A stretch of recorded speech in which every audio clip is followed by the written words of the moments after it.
sustainability, Georgie, has been a big part of our club, hasn't it? That's correct. If you look at our waste, we recycle all our food waste. It all goes through the chook farms and organic farming.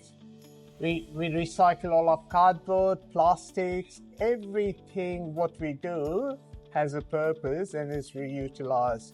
Like from the environment point of view, Georgie, you've been leading the kitchens with the electric one with the ACT government. Do you want to talk about it, please? Yeah, that's correct. ACT government's energy planning is 2045. It should be net zero in ACT. We are one of the first kitchen in ACT is fully electric kitchen.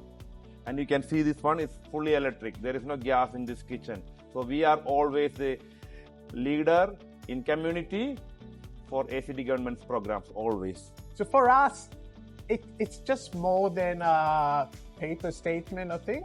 It's what the club lives and breathes on. I know everybody's got roof lined up with the solar panels, rainwater tank, but for us, it's got a little bit more meaning. We want to leave this place, this club and the community in a better place when we move on.